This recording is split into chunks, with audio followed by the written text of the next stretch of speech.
Assalamualaikum warahmatullahi wabarakatuh. Salam olahraga.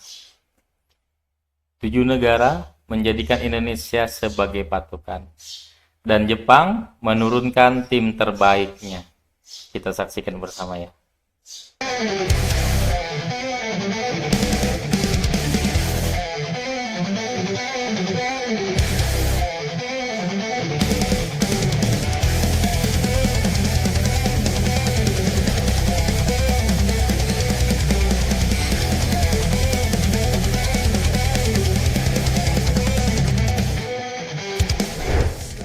Di grup C ini, semua sepakat kalau Jepang, Australia, dan Arab adalah 3 tim yang sejatinya paling diunggulkan. Terutama Jepang yang tinggal 1 kemenangan lagi. Mereka akan memastikan 1 tiket lolos ke Piala Dunia 2026.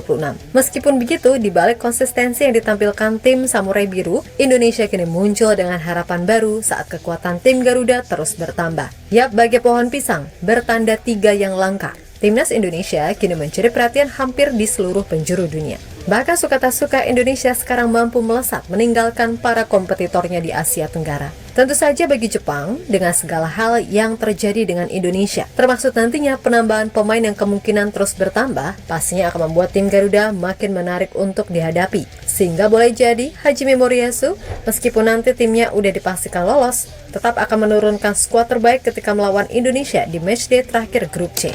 Di sisi lain, melihat perkembangan tim Garuda yang cukup pesat, pada akhirnya membuat 7 negara kompak menjadikan Indonesia sebagai patokan. Sebuah hal yang pastinya sangat positif untuk dijadikan motivasi lebih.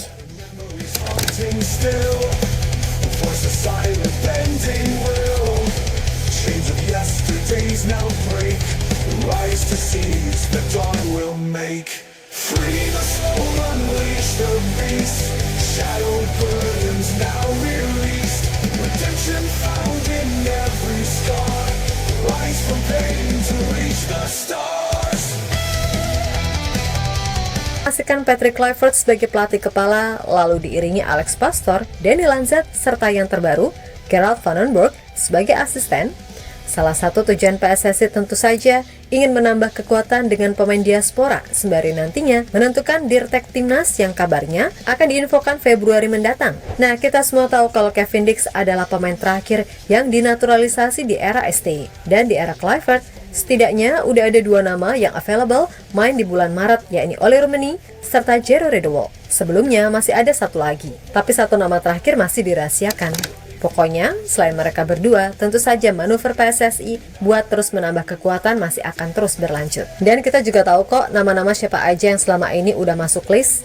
Jelas kalau setidaknya nama-nama yang diincar udah berhasil gabung, ya minimal untuk bulan Maret Ole, Jairo, Emil Audero, Miliano Jonathans, atau mungkin tim Gepens bisa aja masuk ke dalam skema Kluivert, yang mana jika itu terjadi seenggaknya minimal 4 poin di bulan Maret bisa kita kantongi. Bahkan 6 poin pun juga bukanlah hal yang mustahil untuk diraih, mengingat secara materi pemain kita punya kapasitas untuk menang.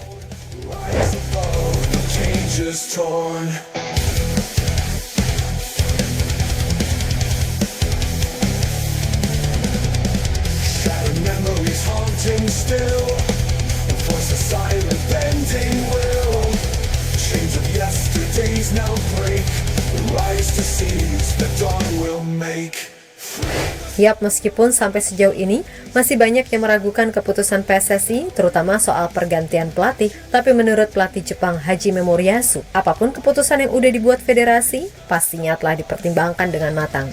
Apalagi jika melihat track record dari seorang Erick Thohir di dunia sepak bola internasional. Nggak mungkin beliau ngambil keputusan tanpa pertimbangan ini itu, kan gitu. Lagi pula, Moriyasu juga mengerti kalau Pak Erick adalah sosok yang sangat memikirkan soal jangka panjang, termasuk perihal naturalisasi, yang mana ia sendiri pernah menyebut jika langkah tersebut memang sangat positif dan harus terus dikembangkan. Sebab dengan begitu, kans Indonesia tampil di Piala Dunia dari edisi ke edisi pastilah kian besar. Dan menurut Moriyasu, situasi grup C boleh dibilang sedang panas. Hal itu tidak terlepas dari kejutan-kejutan yang ada, terutama apa yang ditampilkan oleh Indonesia, di mana tim Garuda secara tak terduga nyatanya mampu merusak prediksi yang ada dengan untuk sementara duduk di posisi 3. Dan melihat segala hal yang telah terjadi, bukan tak mungkin Indonesia bisa meraih hasil yang lebih baik.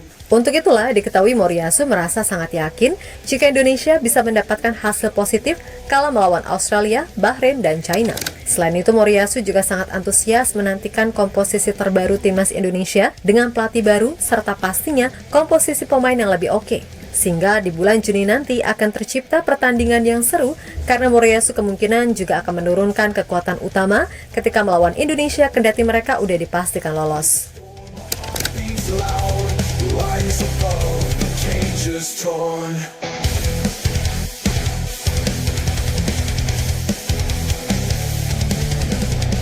Shattered memories haunting still, a voice of silent bending will. Chains of yesterdays now break, rise to seize the dawn will make. Free the soul, unleash the beast, shadow burns now released. Redemption found in every scar, rise from pain to reach the stars. Di sisi lain, melihat perkembangan timnas Indonesia yang cukup pesat, pada akhirnya membuat Indonesia dijadikan patokan oleh 7 negara. Yang pertama ada Vietnam. Mengutip CNBC Indonesia, media Vietnam seperti Bongda menulis bahwa Indonesia telah melampaui Thailand dan Vietnam itu sendiri, di mana JSS dan kawan-kawan tampil sangat memukau di perhelatan kualifikasi Piala Dunia 2026 kali ini. Nah, menurut pandit sepak bola Vietnam, Quang Huy, seperti dikutip Super Bowl, mengatakan bahwa timnas Indonesia tak lagi bisa dibandingkan dengan Vietnam. Dan karena sudah tertinggal, ia menekankan suka tak suka Vietnam harus menjadikan Indonesia patokan untuk melangkah maju saat ini. Makanya ketika mereka menang Piala AFF, di mana salah satunya mampu ngalahin Indonesia yang diisi pemain U22. Walah, mereka benar-benar seneng, Pol. Berikutnya ada tetangga dekat kita, Malaysia. Yap, sejak rankingnya anjlok dan prestasinya seperti ban kempes, Malaysia diketahui mulai mengatur siasat dan menjadikan timnas Indonesia tolok ukur. Tentu saja, tujuan utama Harimau Malaya pastinya selalu ingin mengungguli Indonesia dalam segala hal. Dan di level tim nasional, mereka mulai mencoba-coba untuk mencontek cara-cara yang dilakukan Indonesia, termasuk naturalisasi. Tapi hasilnya, tahu sendirilah sejauh ini gimana, kocak. Scars and ashes hot to my veins, lost in shadows, walking chains. Dreams shattered like broken glass, rise from ruins, forget the past. Stumbled in darkness, cried for dawn. I woke up night till hope was gone. Fist bloody from punching truth, rise again, ignite my youth. From the depths of despair we soar, broken wings no more. In the fire we are reborn, rise again, ignite my youth.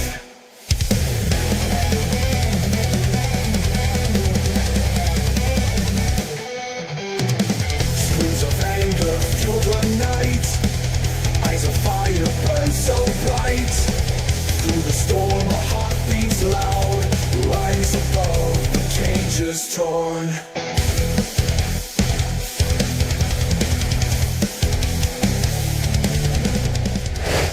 Selanjutnya ada Timor Leste yang memang udah sangat lama menjadikan Indonesia sebagai patokan perkembangan sepak bolanya. Pun begitu dengan Filipina ataupun Thailand itu sendiri yang udah nggak gengsi lagi mengakui jika Indonesia kini benar-benar udah ada di level yang berbeda. Tapi dari semua itu, ada 2 negara di luar ASEAN yang juga ikutan menjadikan Indonesia sebagai patokan. Yang mana negara tersebut adalah Bangladesh dan Amerika Serikat. Yap, kalian nggak salah dengar kok, Bangladesh diketahui udah berkali-kali menyurati PSSI untuk menggelar uji coba. Nah, menurut FA Bangladesh, laga melawan Indonesia yang diisi pemain-pemain dari Eropa bisa menjadi patokan seberapa hebat timnas Bangladesh saat ini. Lalu soal Amerika Serikat, memang demikianlah adanya. Iya sih, timnas Amerika Serikat memang tidak secara langsung menjadikan Indonesia patokan, akan tetapi menurut media The Athletic, yang membuat Indonesia jadi tolak ukur di sini lebih kepada soal popularitas. Yap, dalam ulasan mereka, The Athletic menyoroti cara timnas Indonesia yang mampu menyulap pemain yang awalnya tidak dikenal hingga menjadi superstar yang begitu dikagumi oleh publik secara luas. Selain itu, The Athletic juga pernah membandingkan popularitas pemain timnas Indonesia dengan timnas Paman Sam.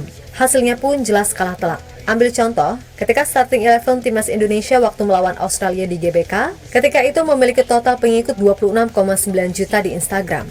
Sementara starting 11 Amerika Serikat kala melawan New Zealand hanya memiliki total pengikut 1,5 juta di Instagram. Bayangkan jumlah pengikut 11 pemain itu kalah jauh dari jumlah pengikut Marcelino Ferdinand di Instagram. Kan lucu. Apalagi Martin Paes secara terang-terangan pernah menantang jurnalis Amerika untuk